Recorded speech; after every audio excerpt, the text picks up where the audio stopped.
வணக்கம் ஃப்ரெண்ட்ஸ். ரெகடி காசி சீரியல்ல இன்னும் எபிசோட்ல என்ன நடக்குதுன்னு பார்க்கலாம் வாங்க. மோட்டார் ரெடி பண்றதுக்காக மெக்கானிக் மெயின ஆஃப் பண்ணிட்டு போயிருப்பாரு. அது தெரியாம மனோஜ் ஆன் பண்ண, விஜயா ஃபேன போட வீட்ல இருக்க எல்லாருமே ஷாக் டான்ஸ் ஆடிக்கிட்டு இருக்காங்க. எதேர்ச்சியா கிச்சன்ல இருந்து வெளிய வர்ற மீனா இத பார்த்து அப்படியே அதிர்ச்சி ஆயிடுறாங்க. எல்லாரையும் பார்க்குறவங்க இது எங்க ஆரம்பிக்குதுன்னு பார்க்க அது விஜயா கிட்ட ஆரம்பிக்குதுன்னு தெரியுது. கிச்சனுக்கு ஓடி வர்றாங்க. கட்டுன்னு அங்க இங்கன்னு தேடி பார்த்துட்டு பூரி கட்டையோட வெளிய ஓடி வர்றாங்க. அத்தை என்ன மன்னிச்சிருங்க. உங்கள அடிச்சு தான் ஆகணும்னு பூரிக்கட்டையால விஜயா கையில படார்ன்னு ஒண்ணு போடுறாங்க. வரிசையா நிக்கிற சைக்கிள தள்ளிவிட்ட மாரி சர சர சரன்னு எல்லாரும் கீழ விழுந்துர்றாங்க. அப்பதான் குளிச்சுட்டு உள்ளார வர்ற முத்து இத பார்த்துட்டு, "என்னாச்சு எல்லாரும் விழுந்து கிடக்குறாங்க?"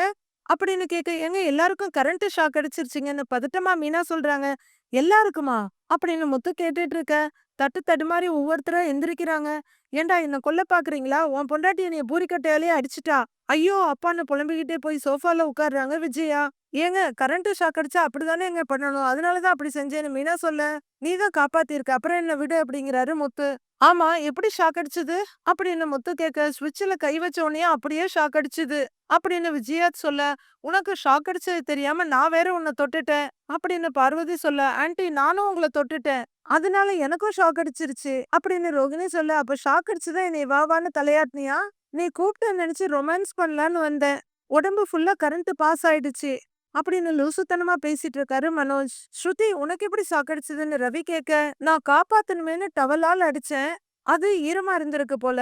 அதனால எனக்கு ஷாக் அடிச்சிருச்சு. என்னைய தொட்டதுனால உனக்கு ஷாக் அடிச்சிருச்சு" அப்படின்னு ஸ்ருதி சொல்ல, "அப்போ மொத்த பேருக்கும் அடிச்சிருக்குது." "ஆமா மெயினா ஆஃப் ஆயி தானே இருந்தது. யார் ஆன் பண்ணதுன்னு" முத்து கேட்க, "நான் தான்னு" மனோஜ் தயங்கிட்டே சொல்றாரு. விஜய் எரிக்கிற மாரி ஒரு பார்வை பார்க்கறாங்க. எல்லாருமே மனோஜ முறைக்கிறாங்க. அவரு ட்ரேட்மார்க் திருட்டு மொழியோட எதுக்கு எல்லாரும் இப்படி முறைக்கிறாங்க அப்படின்னு அது கூட தெரியாம பார்த்துட்டு இருக்காரு. "ஏன்டா லூசு பயலே, மோட்டார் ரிப்பேர் பார்க்கறாங்க, மெயின ஆன் பண்ணாதீங்கன்னு சொல்லிட்டு தானேடா போனேன். எதுக்குடா ஆன் பண்ணுனேன்னு" முத்து கேட்க, "எனக்கு எப்படிடா தெரியும்? கரண்ட் இல்லன்னா எல்லாரும் கிளம்புறதுக்கு கஷ்டப்படுவாங்களேன்னு போட்டேன்" அப்படின்னு மனோஜ் சொல்ல, "ஆ ஆ எல்லாம் மொத்தமா கிளம்பி போயிருப்பீங்க. வா மீனா சாப்பாடு எடுத்து வை, சாப்பிட்டு வேலைக்கு கிளம்பணும்னு" கிளம்பிடுறாரு முத்து. எல்லாரும் கலைஞ்சு போக, "ரோகிணி என் கைய ஏதாவது பண்ணி சரி பண்ணுமா" அப்படின்னு விஜயா சொல்ல, அவங்களுக்குமே கை வலி, வேற வழி இல்லாம இதோ வரேன் ஆன்ட்டின்ட்டு போறாங்க. எல்லாரும் கைய புடிச்சுக்கிட்டு இருக்க, மனோஜ் ஏதோ விரல விட்டு கவுண்ட் பண்ணிட்டு இருக்காரு. விஜயாவுக்கு ஒத்தரம் குடுக்குற ரோகிணி, "போதும் ஆன்ட்டின்ட்டு" கிளம்பிடுறாங்க. "அம்மா உனக்கு ஷாக் அடிச்சதுல எனக்கு ஒண்ணு தெரியுதுன்னு" பக்கத்துல வந்து உட்கார்ந்த மனோஜ் சொல்ல, "என்ன? உன்னால தான் ஷாக் அடிச்சதுன்னு தெரிஞ்சுது. நீ ஏன்டா அத ஆன் பண்ண?" அப்படின்னு விஜயா கோவமா கேக்குறாங்க. "அது இல்லம்மா, அந்த செய்வினையால தான் எல்லாம். ஃபேன் கீழ விழுந்துச்சா, இப்ப கரண்ட் ஷாக் அடிக்குது. ஏதோ கடவுள் புண்ணியத்துல தப்பிச்சிட்டீங்கன்னு" மனோஜ் சொல்ல, "ஏய் கடவுள் புண்ணியம்லாம் இல்லடா, மீனாவோட புண்ணியம். அவ தான் உங்க எல்லாத்தையும் காப்பாத்தியிருக்கா" அப்படிங்கிற முத்து. மீனா வரேன்னு சொல்லிட்டு கிளம்பிடுறாரு. ஒரு தேங்க்ஸ் கூட சொல்லாம எல்லாரும் மீனாவ பார்க்க என்னமோ போங்கன்ட்டு கிச்சனுக்குள்ள போயிடுறாங்க அவங்க. "அம்மா 2 தடவை இப்படி ஆயிடுச்சு. செய்வினையால தான். இப்பவாவது புரிஞ்சுக்கோங்க. பரிகாரம் பண்ணலான்னு" மனோஜ் சொல்ல, "ஆமா விஜயா, செய்வினைன்னா கூட இப்படியெல்லாம் ஆகும். பரிகாரம் பண்ணிடுங்கன்னு" பார்வதி சொல்றாங்க. "பார்வதி நீ பேசாத. உன் மேல இருக்க கோவம் எனக்கு இன்னும் போகல. நீ போ முதல்ல இங்க இருந்துன்னு" விஜயா கோவமா சொல்றாங்க. "உனக்காக வீட்டுக்கு வந்து உடம்புல ஷாக் எல்லாம் வாங்கியிருக்கேன். இப்ப கூட மன்னிக்க மாட்டேங்கிறியே?" "மனோஜ் அவ இப்படிதான் பிடிவாதக்காரி. அவ என்கிட்ட அப்புறமா பேசுவா. அவள பத்தி எனக்கு தெரியும். அவள பரிகாரம் பண்ண வையு. அவ நல்லா இருக்கணும்." நான் வரேன்னு சொல்லிட்டு கிளம்பிடுறாங்க பார்வதி. "அம்மா ப்ளீஸ்மா ஒத்துக்கம்மா. அந்த ஃபேன் தலையில விழுந்த மாதிரி மொத்த சீலிங்கும் விழுந்துச்சுன்னான்னு" மனோஜ் சொல்லிட்டு இருக்கும்போதே, "டேய் வாய மூடுறான்னு" அவரோட கழுத்து நெரிக்க வர்றாங்க விஜயா. "நான் பண்றேன் போதுமா?" அப்படின்னு விஜயா ஒத்துக்க, "தேங்க்ஸ்மாங்கிறாரு மனோஜ்.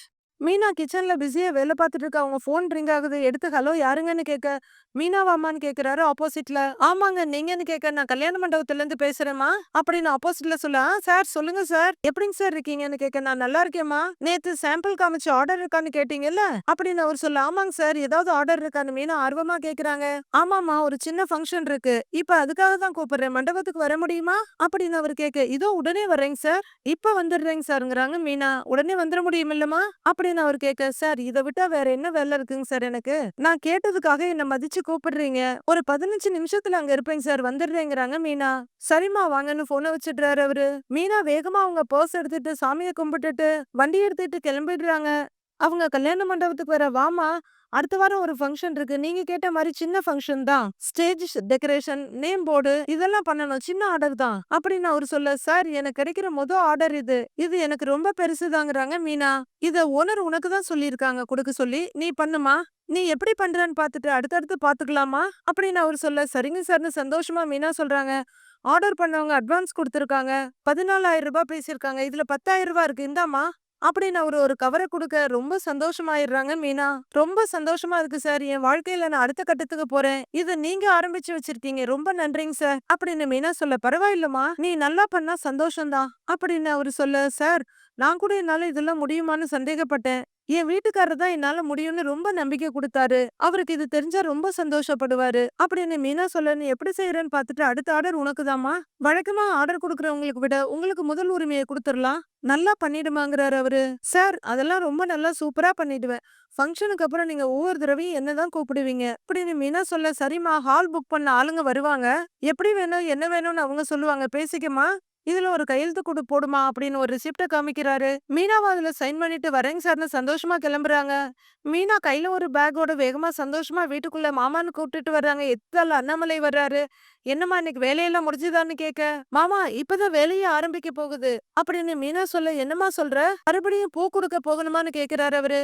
இல்லம்மாமா ஒரு நல்ல விஷயம் நடந்திருக்கு. இந்தாங்க ஸ்வீட் எடுத்துக்கோங்கன்னு மீனா ஸ்வீட் எடுத்து நீட்டுறாங்க. என்னம்மா ஸ்வீட் எல்லாம் அப்படி என்ன நல்ல விஷயம் அப்படின்னு அண்ணாமலை கேட்க, விஜயாவும் அதை வேடிக்கை பார்த்துக்கிட்டு இருக்காங்க. மாமா நான் மண்டபத்துல ஃபங்க்ஷனுக்கெல்லாம் ஆர்டர் எடுத்து பண்ணலான்னு இருக்கேன்னு மீனா சொல்ல, ஆமாமா முத்து சொல்லிட்டு இருந்தா. நல்ல ஐடியா தானே அதுன்னு அண்ணாமலை கேக்குறாரு. இப்போ ஒரு கல்யாண மண்டபத்துல எனக்கு ஆர்டர் கிடைச்சிருக்கு மாமா அப்படின்னு மீனா சொல்ல, அப்படியா சந்தோஷம். நல்ல விஷயம்தான். உன்னோட தொழில்ல ஒரு புது முயற்சி.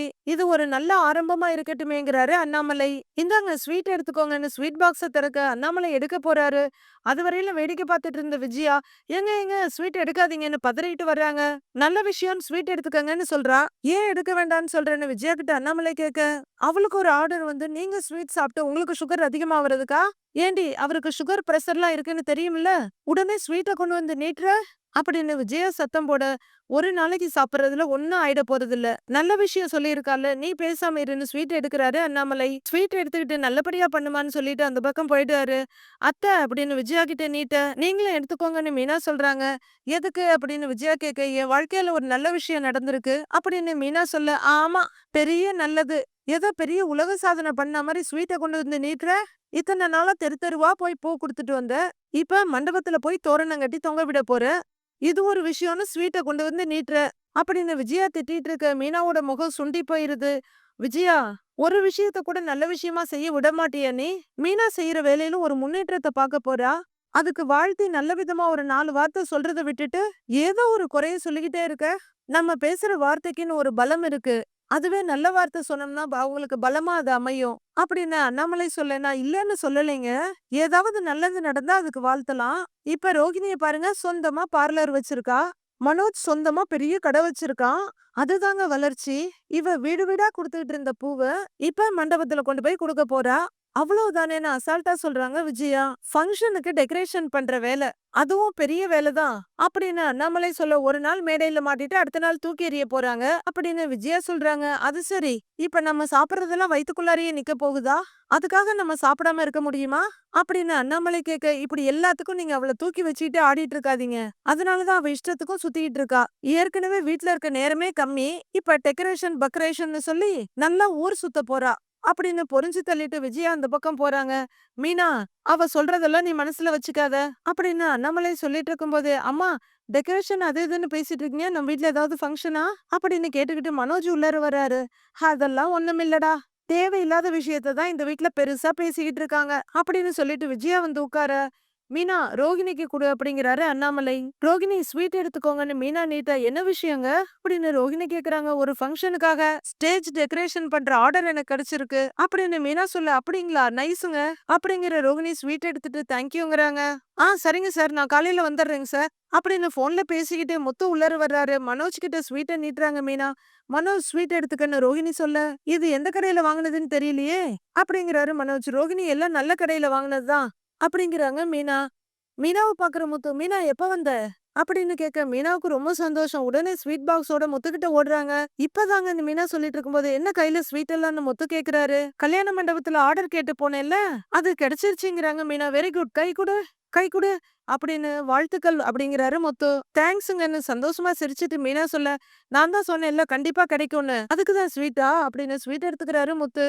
சரியா அதே நேரம் ரவியும் ஸ்ருதியும் உள்ளார வந்துகிட்டு இருக்காங்க. ஃபோன் பண்ணி சொல்லியிருந்தா மாலை வாங்கிட்டு வந்திருப்பேன்லங்கிறாரு முத்து. எதுக்குங்க அதெல்லாம்னு மீனா கேட்க, என்ன மீனா நீ லைஃப்ல ஒரு புது ஆரம்பம், புது முயற்சி, அதுல சக்சஸ் ஆயிருக்க. இரு நான் போய் வாங்கிட்டு வரேன்னு ஸ்வீட்ட சாப்பிட்டுட்டு கிளம்புறாரு முத்து. ஏங்க ஏங்க அதெல்லாம் ஒண்ணும் வேண்டாங்கன்னு பின்னாடியே வந்து அவரு கைய பிடிக்கிறாங்க மீனா.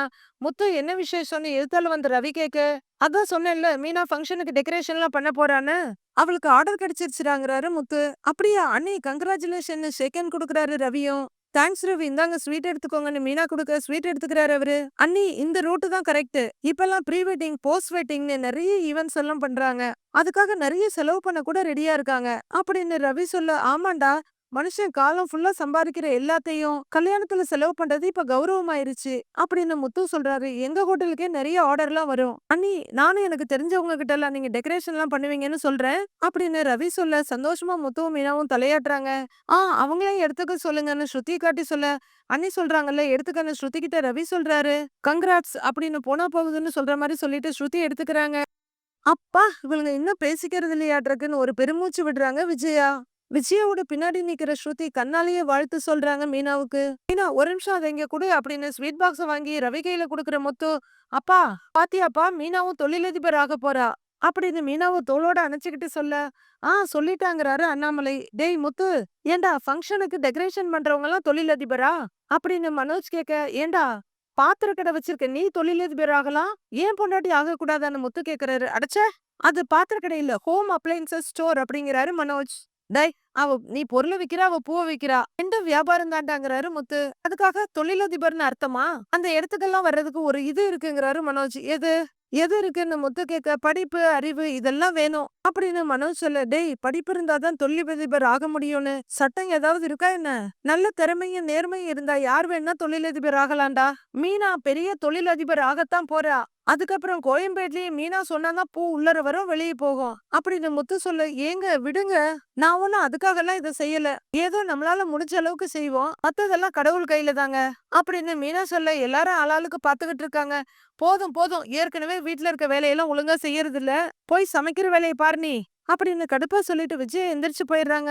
மனோஜ் இதை பார்த்து சந்தோஷமா சிரிச்சுட்டு ரோகிணியோட உள்ளர போறாரு. மீனாவும் வேகமா உள்ளர போக, மீனா நில்லு, நீ பண்ணிருக்கிறது ஒண்ணு சாதாரண விஷயம் கிடையாது, உன் வேலையில நீ அடுத்த கட்டத்துக்கு போயிருக்கிற, இதை நாம கொண்டாடியே ஆகணுங்கிறாரு முத்து. நீ என்ன பண்ற, இன்னைக்கு எல்லாருக்கும் பிரியாணி பண்ணிருன்னு முத்து சொல்ல, பிரியாணியா அப்படின்னு மீனா கேட்க, ஆமா நம்ம வீட்டுக்கு மட்டும் கிடையாது, உன் வீட்டுக்கு செட்ல இருக்க பசங்களுக்கு உன் ஃப்ரெண்ட்ஸுக்கு எல்லாருக்கும் பிரியாணி கொடுக்குறோம், இந்தா காசு அப்படின்னு முத்து கொடுக்க, ஒரு நிமிஷம் இருங்க அப்படின்னு ஃப்ரிட்ஜு கிட்ட போற மீனா பணத்தை எடுத்துட்டு வர்றாங்க. என்ன இதுன்னு முத்து கேட்க, 10,000 ரூபாய் அட்வான்ஸ் கொடுத்தாங்க அப்படின்னு மீனா பணத்தை நீட்டுறாங்க. அப்படியான்னு முத்து சந்தோஷமா கேட்க, விஜயாவுக்கு வயிறு எரியுது. அதை விட மனோஜுக்கு. விஜயாவும் மனோஜும் ஒருத்தர் ஒருத்தர் பாத்துக்க அவங்க ரெண்டு பேரையும் ரோகிணி பாக்குறாங்க. அண்ணாமலை ரவி ஸ்ருதி 3 பேரும் சந்தோஷமா சிரிக்கிறாங்க. அப்பா பாருங்கப்பா அட்வான்ஸ் வாங்கிட்டு வந்திருக்கா அப்படின்னு முத்து பெருமையா சொல்ல, டேய் ஆர்டர் கொடுத்தவங்க அட்வான்ஸ் கொடுக்க தாண்டா செய்வாங்க அப்படின்னு சொல்ல, ஆமாப்பா மீனா நீ எல்லாருக்கும் பிரியாணி ரெடி பண்ணிரு அப்படின்னு முத்து சொல்ல, எத்தனை பேருக்குங்கன்னு மீனா கேக்குறாங்க. அண்ணி நான் உங்களுக்கு ஹெல்ப் பண்றேன் அப்படின்னு ரவி சந்தோஷமா சொல்ல, டேய் நீ ஏன் இப்பதான் வேலையில இருந்து வந்திருக்க, இங்கேயும் சமைக்கணுமான்னு விஜயா கேக்குறாங்க. இல்ல ரவி நானே பாத்துக்கிறேன்னு மீனா சொல்ல, முகம் சுண்டி போன ரவி சரின்ற மாதிரி தலையாட்டுறாரு. எனக்கும் மனோஜுக்கும் எதுவும் செய்யாத அப்படின்னு விஜயா சொல்ல, விஜயா அப்படி என்ன கௌரவம் உனக்கு அப்படின்னு அண்ணாமலை கேக்குறாரு. அதெல்லாம் இல்லைங்க, நானும் மனோஜும் இன்னைக்கு விரதம் அப்படிங்கிறாங்க விஜயா. என்ன விரதமா அப்படின்னு முத்து கேட்க, டேய் விரதம்டா, சாப்பிடவே கூடாது அப்படின்னு மனோஜ் சொல்ல, சரி அப்ப நீங்க சாப்பிடாதீங்க, மீனா நீ மத்த எல்லாருக்கும் சமைச்சு வை, நான் போய் கறி வாங்கிட்டு வந்துடுறேன் அப்படிங்கிற முத்து கிளம்ப, ஏங்க வேண்டாங்க, அமுதாக்கா நல்லா பிரியாணி செய்வாங்க, நான் அவங்களையும் கூப்பிட்டுக்கிறேன், நானே போய் வாங்கிட்டு வந்துடுறேன், இதை உண்டியல்ல போட்டுருங்கன்னு பணத்தை கொடுத்துட்டு மீனா கிளம்புறாங்க. எல்லாரும் போனது விஜயாவும் மனோஜும் மட்டும் நிக்கிறாங்க. அம்மா என்னம்மா பிரியாணி எல்லாம் செய்ய போறாங்களா அப்படின்னு கேட்க, அதான் சாப்பிட விடாம பண்ணிட்டியடா போடா, பரிகாரம் பண்ணணுமா பரிகாரம்னு மனோஜ் தள்ளிட்டு வேகமா அங்க இருந்து போயிடுறாங்க விஜயா. மீனா அப்படின்னு கூப்பிட்டுக்கிட்டே அமுதாக்கா வராங்க. என்ன பூ கொடுக்க வந்தியான்னு கேட்க, இல்லக்கா வீட்டுல வேலையெல்லாம் முடிச்சிட்டேன், பிரியாணி செய்ய போறேன் அப்படின்னு மீனா சொல்ல, பிரியாணியா என்ன விசேஷம்னு கேக்குறாங்க அமுதாக்கா. அது ஒண்ணும் இல்லக்கா, ஒரு மண்டபத்துல பூ டெக்கரேஷன் பண்ற ஆர்டர் எனக்கு கிடைச்சிருக்கு, இந்த மாதிரி ஆர்டர்லாம் பண்ணணும்னு எனக்கு ரொம்ப நாளா ஆசை, அது எல்லாமே இப்ப நடக்குது, என் வீட்டுக்காரர் அதை ரொம்ப பெருசா கொண்டாடலாம்னு சொன்னாரு, அதான் பிரியாணி செஞ்சு எல்லாருக்கும் கொடுக்கலாம்னு நினைச்சேங்கிறாங்க மீனா. அப்படியா நல்ல விஷயம்தான், உன் மனசுக்கு எல்லாமே நல்லதாவே நடக்கும் அப்படின்னு அமுதாக்கா சொல்ல, அக்கா நானே உங்களுக்கு ஃபோன் பண்ணலான்னு தான் இருந்தேன். நீங்க ரொம்ப நல்லா பிரியாணி செய்வீங்கல்ல, எனக்கு சொல்லிக் கொடுக்குறீங்களா? வீட்டுக்கு வாங்கக்கா சாப்பிட்டு போலாம் அப்படின்னு மீனா சொல்ல, இல்ல மீனா சாயங்காலம் என் மாமியார பார்க்க போகணும். அவங்க உடம்பு முடியாம இருக்காங்க. நான் எப்படி பிரியாணி செய்யணும்னு சொல்லித் தரேன். அதுக்கு முதல்ல நல்ல கறி வாங்கணும். கறி நல்லா இருந்தா தான் பிரியாணி நல்லா வரும். சரி நீ எங்க வாங்க போறேன்னு அமுதாக்கா கேக்குறாங்க. எங்க வீட்டு பக்கத்துல இருக்க கடையில தான்க்கா வாங்க போறேன்னு மீனா சொல்ல, வேணாம் வேணாம் நான் ஒரு கறிக்கடை சொல்றேன். அங்க நல்லா இருக்கும். நானே கூட வர்றேன் அப்படின்னு அமுதாக்கா சொல்ல, உங்களுக்கு ஏதாவது வேலை இருக்கும்ல அப்படின்னு மீனா கேக்குறாங்க. அதெல்லாம் ஒண்ணும் இல்ல. கடையை நான் காட்டுறேன். அப்படியே பிரியாணிக்கு என்னென்ன செய்யணும்னு சொல்றேன் அப்படின்னு அமுதாக்கா சொல்ல, சரிக்கா வாங்கக்கா போலான்னு வண்டி எடுக்கிறாங்க மீனா. நம்ம மலேசியா மாமா கறி வெட்டிட்டு இருக்காரு. அண்ணே எலும்பா போடாதீங்கண்ணே கறியா போடுங்கண்ணேன்னு கஸ்டமர் கேட்க, சூப் வைக்க தானே கேட்டேன். அதுல கறியை விட எலும்பு போட்டாதான் நல்லது. அதுதான் சத்து தெரியுதா அப்படின்னு மலேசியா மாமா சொல்லிட்டு இருக்கவே மீனாவோட வண்டி வந்து அங்க நிக்குது. வண்டியில இருந்து இறங்குற அமுதாக்கா, நான் சொன்ன கறிக்கடை இதுதான் மீனா. இங்க கறி நல்லா இருக்கும். நல்ல இளங்கறியா வெட்டி கொடுப்பாரு. நான் ரெகுலரா இங்கதான் வாங்குவேன். எனக்கு தான் இன்னும் நல்ல கறியா போட்டு தருவாரு அப்படின்னு அமுதாக்கா சொல்லிட்டு இருக்காங்க. அண்ணே நல்லா பெரிய பீஸா போடுங்கன்னு கஸ்டமர் சொல்ல, ஏய் குழம்புக்கு எப்படி போடணும் பிரியாணிக்கு எப்படி போடணும்னு எனக்கு தெரியாதா அப்படின்னு மலேசியா மாமா சொல்ல, அண்ணே போன தடவை எலும்பாவே போட்டுட்டாங்கிறாரு இன்னொரு கஸ்டமர். டேய் மனுஷனே எலும்புல தான்டா நிக்கிறான்னு மலேசியா மாமா சொல்ல, அண்ணே வாய் தானே உனக்கு அப்படின்னு கஸ்டமர் சொல்ல, அது சரி இந்த வாய் இல்லைன்னா உங்ககிட்ட எல்லாம் பிழைக்க முடியாதுல்ல, பேசாம வாங்கிட்டு போன்னு சொல்லி கறியை வெட்டிட்டு இருக்காரு மலேசியா மாமா. வண்டியை நிறுத்துற மீனா உள்ளர போலான்னு கிளம்ப அவங்களுக்கு மொபைல் ரிங் ஆகுது. எடுத்து பாக்குற மீனா, அக்கா அம்மா தான் ஃபோன் பண்றாங்க, நான் பேசிட்டு இருக்கேன், நீங்க போய் வாங்கிட்டு வந்துருங்க அப்படிங்கிறாங்க. எத்தனை கிலோ வாங்கணும்னு அமுதாக்கா கேட்க, ஒரு 15 பேருக்கு சமைக்கணும். அதுக்கு ஏத்த மாதிரி சொல்லுங்கக்கான்னு மீனா சொல்ல, ஒரு 3 கிலோ வாங்கினா எல்லாரும் தாராளமா சாப்பிடலாம் அப்படின்னு அமுதாக்கா சொல்ல, சரிக்கா அப்படியே சொல்லிடுங்கங்கறாங்க மீனா. சரின்னு சொல்லிட்டு அமுதாக்கா உள்ளார வர்றாங்க. அம்மா நானே உனக்கு கால் பண்ணலான்னு தான் இருந்தேன் அப்படின்னு மீனா போன்ல பேசிட்டு இருக்க, மணி அண்ணே எப்படி இருக்கீங்க அப்படின்னு அமுதாக்கா உள்ளார போய்கிட்டே கேட்க, வாமா நல்லா இருக்கேன் அப்படின்னு மலேசியா மாமா சொல்ல, அண்ணே எனக்கு ஒரு 3.5 கிலோ கறி போடுங்க அப்படின்னு அமுதாக்கா சொல்றாங்க. என்னம்மா இன்னைக்கு நிறைய வாங்குற அப்படின்னு அவரு கேட்க, ஆமாண்ணே இன்னைக்கு நிறைய பேருக்கு பிரியாணி பண்ணணும் அப்படின்னு அமுதாக்கா சொல்ல, அப்படியா அப்படின்னு மலேசியா மாமா கேக்குறாரு. ஆமாம்மா எனக்கு மண்டபத்துல ஒரு ஆர்டர் கிடைச்சிருக்கு அப்படின்னு மீனா அவங்க அம்மா கிட்ட பேசிட்டு இருக்காங்க. அண்ணே நல்ல கறியா போடுனே அப்படின்னு அமுதாக்கா சொல்ல, அம்மா நான் என்னைக்காவது உனக்கு சொத்தக்கறி போட்டிருக்கேனா? நல்லதா தானே கொடுத்திருக்கேன்னு மலேசியா மாமா கேக்குறாரு. நீ நல்லதா தானே கொடுப்ப, அது எனக்கும் தெரியும், இருந்தாலும் சொல்றேங்கிறாங்க அமுதாக்கா. அம்மா திடீர்னு என்ன பிரியாணி, வீட்ல என்ன விசேஷம்னு மலேசியா மாமா கேக்குறாரு. கறி எனக்கு இல்ல என் ஃப்ரெண்டுக்கு, அவங்க வீட்ல செய்யறாங்க. அதோ போன் பேசிட்டு இருக்காளே அவதானே மீனாவை காமிக்கிறாங்க அமுதா. மீனா சைட்ல திரும்பி பேசிட்டு இருக்கறதுனால மலேசியா மாமா பெருசா கவனிக்கல. ஓ புது கஸ்டமரை கூட்டிட்டு வந்திருக்கியா அப்படின்னு மலேசியா மாமா கேக்குறாரு. நல்லதா கொடுத்தா அவளும் எப்பவும் இங்கேயே வாங்குவான்னு அமுதா சொல்றாங்க. இந்த மணிக்கடை கறினா சும்மாவாமா, உன் ஃப்ரெண்டு இன்னும் நிறைய கஸ்டமருங்களை கூட்டிட்டு வருவாங்க, அந்த மாதிரி நல்ல கறியா குடுக்கறனா இல்லையா பாரு அப்படின்னு சொல்லிக்கிட்டு மலேசியா மாமா கறியை வெட்டிக்கிட்டு இருக்காரு. வெட்டிக்கிட்டு அவரு நிமிர்ந்து பார்க்க மீனா சரியா திரும்புறாங்க. ஐயையோ இது முத்துவோட கொண்டாட்டியாச்சே, போச்சு நல்லா மாட்டினேன் அப்படின்னு நினைக்கிறவரோட கையெல்லாம் நடுங்குது. கறியெல்லாம் கொத்து கறியா மாறிக்கிட்டு இருக்கு. டக்குன்னு அவர் கழுத்துல போட்டிருக்க துண்டு எடுத்து தலையோட மூடிக்கிறாரு. சரிம்மா நான் பிரியாணி செஞ்சு எடுத்துட்டு வரேன் சரியா அப்படின்னு போன வைக்கிற மீனா கடைக்குள்ள வர்றாங்க. அதுவரையிலும் மீனாவை பார்த்துட்டு இருந்த அமுதாக்கா திரும்பி பாக்குறாங்க. அண்ணே என்னன்னே முகத்துல துணியை கட்டிட்டு இருக்கிற, என்ன ஜலதோஷமான அமுதாக்கா கேட்க, இதுதான் சாக்குன்னு நினைக்கிறவரு ஆ ஆ அப்படின்னு தலையை மட்டும் ஆட்டுறாரு. மீனா நான் சொன்ன கறிக்கடைக்காரர் இவர்தான். அண்ணே இந்த பொண்ணை பாத்துக்கோங்க, இந்த பொண்ணு பேரு மீனா அப்படின்னு அமுதாக்கா சொல்ல, வணக்கங்கன்னு மீனா சொல்றாங்க. ஆ அப்படின்னு தலையை மட்டுமே ஆட்டிக்கிறாரு அவரு. நீ நல்ல கறி குடுத்தினா மீனா அடிக்கடி வருவானே பாத்துக்கோ அப்படின்னு அமுதா சொல்ல, ஆ அப்படின்னு தலையாட்டுற மலேசியா மாமா, இவ அடிக்கடி வந்தானா அந்த முத்து என்னை கறியாட்ட தொங்க விட்டுருவானே, முடிஞ்சதுன்னு நினைச்சேன் இப்ப திரும்ப வந்துருச்சு, என்ன பண்றதுன்னு மனசுக்குள்ள புலம்பிக்கிட்ட கறியை வெட்டிக்கிட்டு இருக்காரு. இவ வீட்டுக்காரரு சொந்தமா கார் ஓட்டுறாரு, அவரும் 4 பேர்கிட்ட உன்னை பத்தி சொல்லுவாரு அப்படின்னு அமுதா சொல்ல, ஐயோ அவனுக்கு தெரிஞ்சா எனக்கு பாட கட்டிடுவானே, ஓ இப்படி வந்து மாட்டிக்கிட்டேனே அப்படின்னு அழாத குறையா வேலையை பார்த்துட்டு இருக்காரு மணி. அவரு வெட்டுறத பாக்குற அமுதா, அண்ணே பிரியாணிக்கு வெட்ட சொன்னா கொத்துக்கறிக்கு வெட்டுற அப்படின்னு கேட்க, நான் எங்க போடுறேன், பயத்துல எல்லாம் கை அப்படி போயிட்டு இருக்கு, காணா போடுதே அப்படின்னு தனக்குள்ளேயே புலம்பிட்டு வெட்டிட்டு இருக்காரு. என்னக்கா இவரு பேசவே மாட்டேங்கிறாரேன்னு அமுதா கிட்ட மீனா கேக்குறாங்க. பேசாம வெட்டுறதே நல்லது, அந்த ஆள் பேச ஆரம்பிச்சா நிறுத்தவே மாட்டாரு, அப்படியே வெட்டட்டும் விடுங்கிறாங்க அமுதாக்கா. 2 பேரும் சிரிச்சிட்டு இருக்கீங்க. மலேசியா மாமா அப்படியே பயத்துல உறைஞ்சு போய் நிக்கிறாரு. மீதி என்ன நடக்குதுன்னு நாளைக்கு பார்க்கலாம் ஃப்ரெண்ட்ஸ். நாளைய ப்ரோமோவுல முத்து பிரியாணிய கரண்டில எடுத்துட்டு இருக்காத ஸ்ருதி எடுத்து சாப்பிட போறாங்க. ஹால்ல மனோஜ், விஜயா, ரோஹிணி 3 பேரும் உட்கார்ந்திருக்காங்க. "வாசனை நல்லா வருதுல்லம்மா?" அப்படின்னு மனோஜ் கேட்க பயங்கர டென்ஷன் ஆகுற விஜயா, "வாசனை மட்டும் தான்டா வருது. சாப்பிட முடியாது." அப்படின்னு அடிக்காத குறையா பேசுறாங்க மனோஜ் கிட்ட. மனோஜ், "ரொம்ப தேங்க்ஸ். ஜோசியர் உனக்கு யார பிடிக்கும்னு கேட்டப்போ, என் பேர சொல்லாம ஆன்டி பேர சொன்னதுக்கு." அப்படின்னு ரோஹிணி நேரங்காலம் தெரியாம சொல்ல, விஜயா மனோஜ கொன்னு போடுற கோவத்துல பாத்துக்கிட்டு இருக்காங்க. மீதி என்னங்கிறத நாளைக்கு பார்க்கலாம் ஃப்ரெண்ட்ஸ்.